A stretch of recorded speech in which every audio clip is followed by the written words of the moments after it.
오늘도 이 새벽 하나님의 귀한 은혜가 넘치는 시간 되실 줄 믿습니다. 신학자이자 변증가인 C.S. 루이스가 쓴 스크루테이프의 편지라는 책이 있습니다. 되게 재밌는 책인데 이 스크루테이프가 악마로 등장합니다. 책에 나오는 이야기인데요.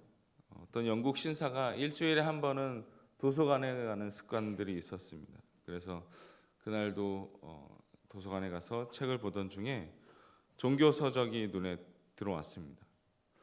순간 이 신사의 마음에 하나님에 대한 호기심이 생겼습니다. 하나님이 어떤 분일까?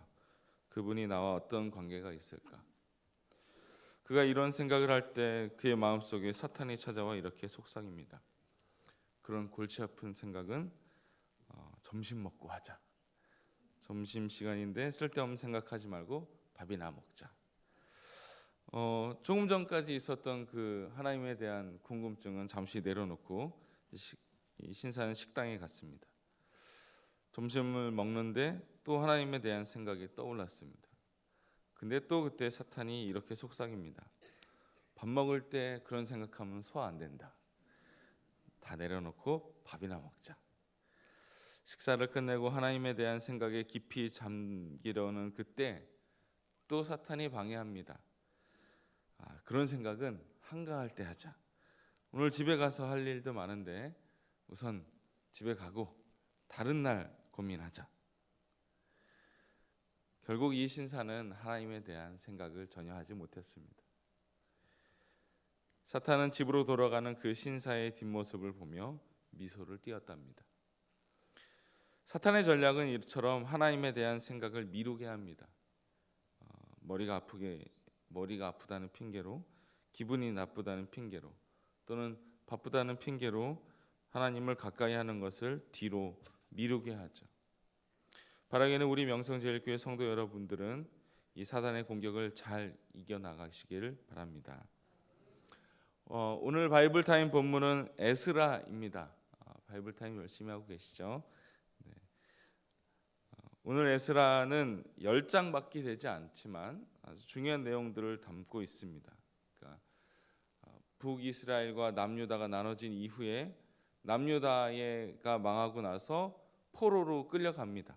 그 포로로 끌려갔던 남유다 사람들이 돌아오는 과정을 그린 아주 중요한 책입니다. 오늘 읽었던 이 4장은요, 제가 좀 이상한 데서 끊긴 것 같아서 좀 헷갈리시는 분이 계셨지만 제대로 끊긴 게 많습니다. 오늘 4장 1절부터 24절까지 있는 이 부분에 1절부터 5절까지의 시간대와 6절부터 마지막 절까지의 시간대가 다릅니다. 비교적 에스라가 시간의 순서를 잘 지켜오고 있는데 이 부분에 좀 다른 부분이 나오는데요. 자세히 읽으시면 아시겠지만 제가 대충 설명을 드리면 앞에 있는 1절부터 5절까지는 그러니까 바사라는 나라의 3대 왕 다리오까지의 내용입니다. 그러니까 예루살렘 성전을 건축하는 내용이고요. 6절부터는 바사의 4대 왕, 5대 왕에 걸친 성벽 재건에 대한 내용입니다. 그러니까 시대도 다르고 앞에는 성전, 뒤에는 성벽에 대한 내용입니다. 시대도 다르고 건축도 다른데 왜 이렇게 한 장에 몰아서 넣었느냐? 저자가 잘못 썼느냐? 그렇지 않습니다. 공통점이 있는데요. 이 공통점은 이스라엘이 회복하는 것을 방해하는 자들이 나온다라는 겁니다. 앞선 얘기했듯이 앞부분은 예루살렘 성전을 건축하는 것, 그리고 뒷부분은 그 성전을 둘러싸고 있는 성벽을 건축하는 이 건축물을 방해하는 자들인데요. 예스라의 이 기록에는 단순히 이 건축을 반대하는, 그러니까 건축을 못하게 하는 것에 지나는 것이 아니라 이 내적인 영성 회복도 방해하는 그런 과정 가운데 있습니다. 포로로 끌려갔던 이스라엘 백성들이 회복해야 되는 것은 단순히 예루살렘 성전이나 성벽이 아니라 하나님 안에서 살아가야 될 이스라엘 백성들의 신앙이라는 것을 오늘 에스라를 통해서 알 수 있습니다. 이스라엘 공동체가 하나님을 섬기는 것을 방해하려는 움직임들이 있었다라는 거죠. 오늘 본문을 보며 좀 자세하게 보기를 원합니다. 에스라 4장 1절인데요. 제가 읽겠습니다. 사로잡혔던 자들의 자손이 이스라엘의 하나님 여호와의 성전을 건축한다 함을 유다와 베냐민의 대적이 듣고, 앞서 얘기했듯이 남유다에 있었던 자들이 포로로 끌려갑니다. 포로로 끌려갔던 이 남유다, 그러니까 사로잡혔던 자손이 이스라엘 하나님 여호와의 성전을, 그러니까 예루살렘 성전을 건축하게 됩니다. 앞서 내용이 다 있었지만 거절미하고 이제 고레스 칙령에 따라서 성전을 다시 건축하게 됩니다.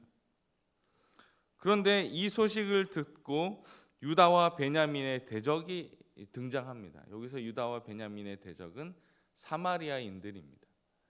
더 정확하게는 사마리아인들은 북이스라엘 사람들을 얘기합니다. 그럼 북이스라엘 사람 분명 같은 나라 사람인데 왜 반대를 할까? 역사적으로 남유다와 북이스라엘이 나눠진 이후에 북이스라엘이 먼저 멸망하게 됩니다.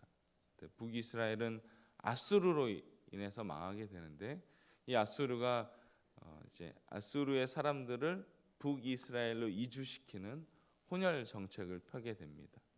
그래서 이스라엘 사람들이 이방 민족과 이렇게 혼합되게 된 거죠. 이 단순히 순수성을 잃은 것을 넘어서 그들이 이방신을 너무 자연스럽게 접하게 됩니다. 당시 북이스라엘의 수도가 사마리아였기 때문에 이 사마리아인들은 신앙의 순수성을 잃게 됩니다.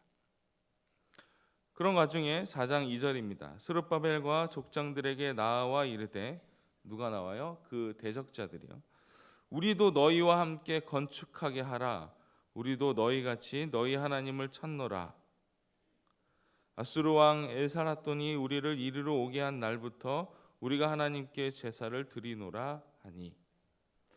어떤 요청을 합니까? 함께 건축을 하자고 하는 겁니다. 그러니까 건축을 한 팀이 아니라 한 팀이 더 하게 된다는 거죠.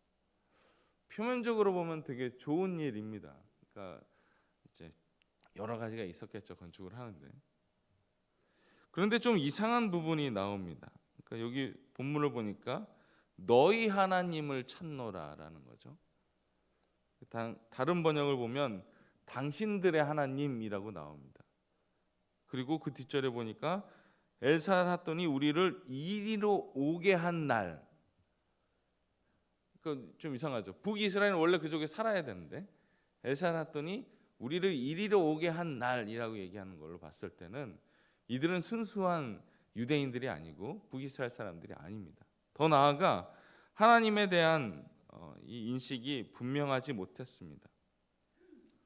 너희의 하나님, 당신들의 하나님이라고 얘기한 것으로 미루어 봤을 때 이들은 하나님을 그저 고대의 어떤 신 아니면 지역의 어떤 신 정도로 생각하는 신앙을 갖고 있었습니다. 이스라엘 지역에 있는 일종의 그 지방 신 정도로 하나님을 인식하고 있었던 거죠. 제가 일본으로 단기 선교를 간 적이 있었습니다. 일본이 참 전도하기 어려운 곳인데, 왜냐하면 그곳에는 신이 많습니다. 이것도 신이고 저것도 신입니다. 신이 하루에도 몇백 개씩 생겨납니다. 그래서 한참을 이렇게 만나서 얘기를 하고 1대1 거의 선교거든요. 얘기를 하고 그렇게 권유를 하고 그러면 이분이 너무 미안해서인지 그래서 한번 믿어보겠다고 얘기를 합니다. 근데 그게 성공한 게 아니고요. 자기가 수많은 신들 중에 하나를 더 얻는 것뿐이에요. 유일신에 대한 사상이 없습니다. 왜냐하면 그동안 자기가 알았던 그 신들이 노할까 봐, 그렇게 나에게 어려움을 줄까 봐 이 하나님만 섬긴다는 것을 감히 엄두를 못 냅니다. 사랑하는 성도 여러분, 우리 하나님은 살아계셔서 지금도 우리와 동행하는 줄 믿습니다.